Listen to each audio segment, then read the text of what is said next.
Hey guys, welcome back to another video, and in today's video we're going to be working on the 84 Camaro. We're going to be doing valve cover gaskets, trying to get that fixed because I'm tired of my car leaking oil. And it's a 305 small block, so that's, everyone knows what I'm talking about. So, I'm tired of the black spots being everywhere on the driveway and my car just dumping oil everywhere, so I have to replace it. So, let's get right into it. Here is my 1984 Camaro. As many of you guys have seen probably in the last video, we painted the hood. It does have the functioning vents on top that with just to pull that lever right inside there, they open. And I do need to get that all set up, but that's where it's at right now. And obviously the car is filthy as always. But little updates since the last time you guys have probably seen it. We have now black bumper, black ground effect, black fender, black hood. Come around. We have new steering wheel. We have the gauges inside. I still need to hook them up, but they are now in. And on the rear, we have new taillights. I have already started. I already got the air cleaner and everything off the car. And now I've unbolted every bolt for the valve cover. And now, of course, I'm gonna have to move this back. Therefore, I can bring this out because it keeps hitting right inside here. So, and then if that side looks bad, then let's just wait till we get to this side. It'll be fun.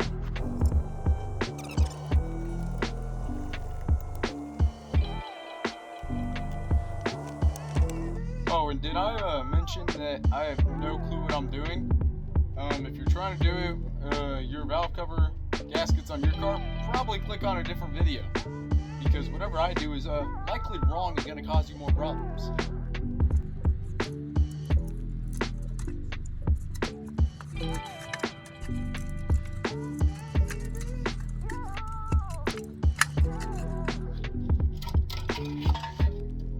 One valve cover gasket off.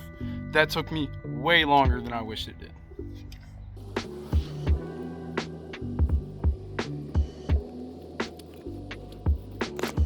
Alright, so now I have the valve cover off, and now we have this all inside here. You can tell it's pretty filthy. You can see all the grudge all around it and everything, but it is off, and that's all that matters. Alright, I got crap all over my face somehow. I always end up doing it, and I don't necessarily know how, but now I got the valve cover off, and I'm painting it. I just scuffed it and cleaned it off. I'm gonna go with the gold. This is the first light coat, but it's more of like a bronze in person. Looks a little more yellow on camera. Alright, I'm now done with one side. I repainted it gold, and now it looks a lot better. You can actually tell it's there rather than this side that's obviously covered with wires and hose, but hoses are all over it, so that's gonna be a pain to do. But it's looking much better than it did, and it's hard to see, but there's no leaking oil from the little bit that we've ran it. But just cleaned off my hands and everything. Now I gotta clean off my face, and that'll be it for today. Alright guys, it's day 2. We're back. It's a little chillier today, but we have that valve cover gasket all replaced, and I painted the valve cover gold, as well as I painted my air cleaner because it was all crusty and everything. And so that's how we're looking right now. I need to clean up all down here, but my dad got me this belt right here for the AC compressor and everything. I believe is what it is. It is making a really loud squeal, so it's also dry rotting and everything. So I have that and a belt for there, and then I have that chrome fan I've had forever. So first off, we're gonna have to go in, take the bolts off right here, and there. Go front, and then looks like there's a bolt right down inside there. Alright, after just a few seconds, we got the actual cover off for the fan. It was honestly easier than I thought. It'll probably be a pain to install again.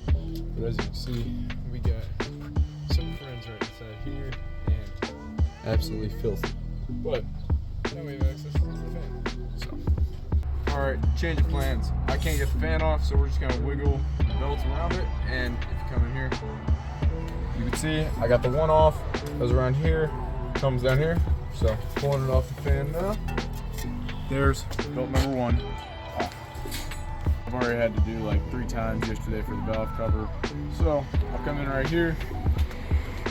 I have that out right now. I need to get this bolt off. Then I'll take that off likely. I don't remember if I'm gonna need to now for this. I did for the valve cover. Then there's another 15 over here and a 15 right down here. So that's all I have to do for that, and that'll be done pretty quickly.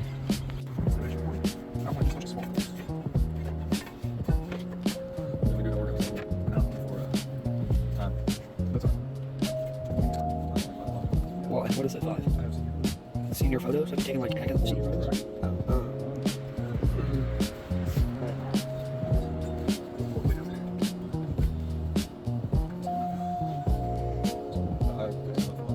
I just made some grilled cheese. Pretty good.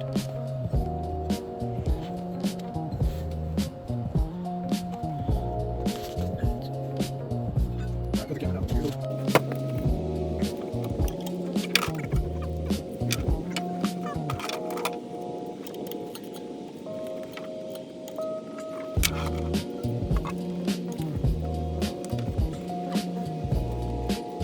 Guys, we got both the belts on. Show you right here. We have the one on the AC compressor. We have this belt over here, all nice and tight. Much better than before. If I show you this old belt, this one right here, this is pretty rough. You can see all the dry rotting inside of it. I mean, it's literally cracked right there. So every time I started the car, it would start screaming at me, and I'd have people look. And I don't think it's because I'm on my car time. I think it's because this giant squeal that happened every time I started. So let's get into it. I'm gonna start the car. We're gonna see how it sounds now.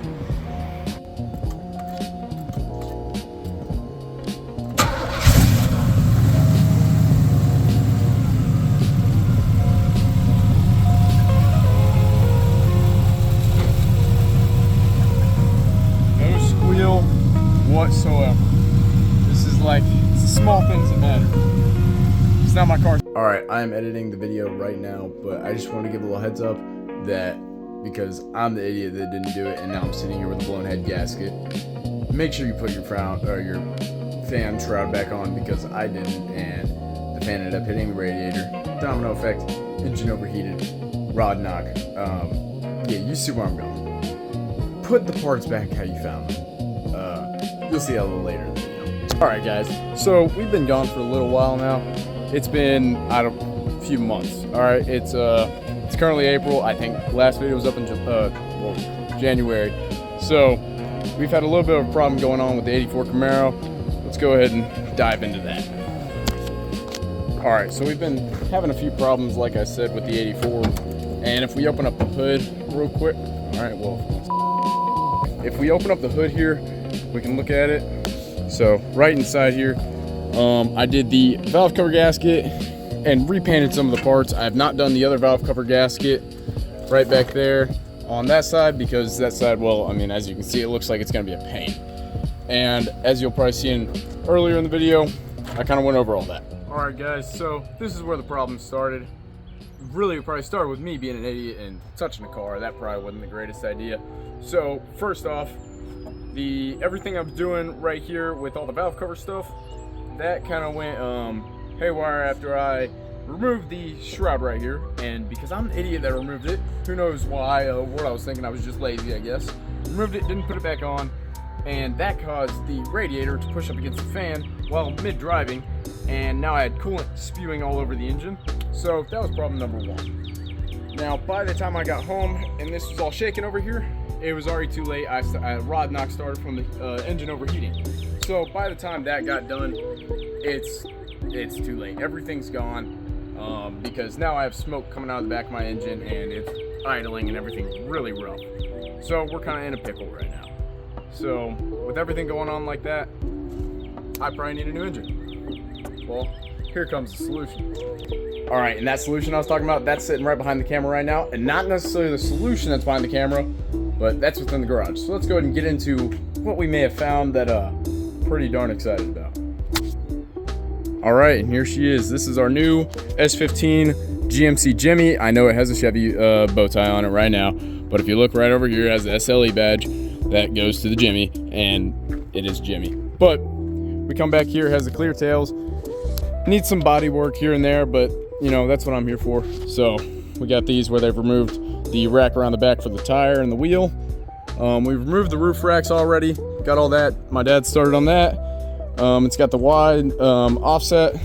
And then look right up here. We already got the clears and the side markers for the headlights and everything redone. We got those clears so they look a lot cleaner.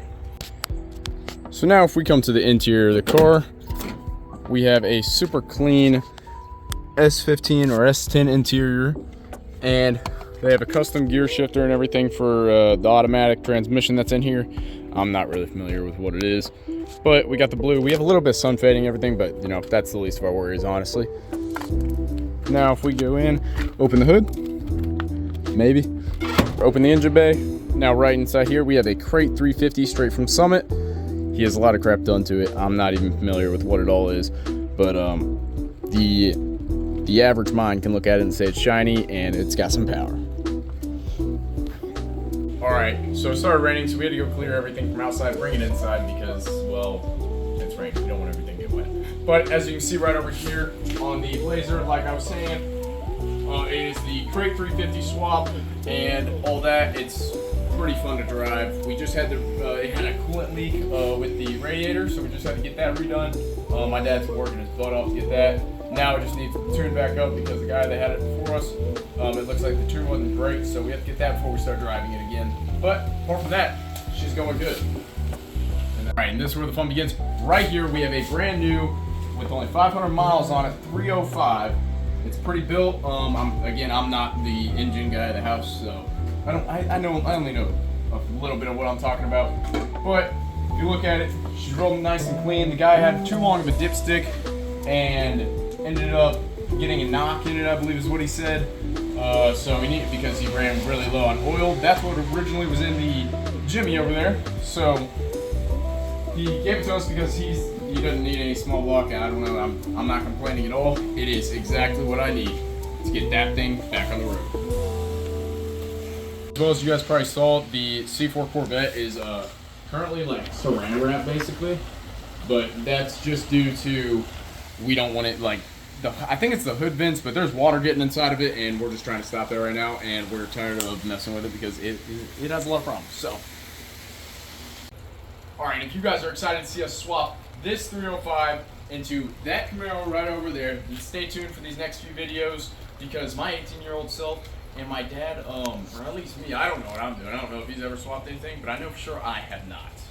So this is going to be very interesting. Things can either go wonderfully and we'll be back on the road in no time for the summer, or we will be sitting here twiddling our thumbs because, well, I don't know what I'm doing. So stay tuned for these next few videos. And Isaac Curtis, I have your bowling pin. This one's for you. See you all in the next one.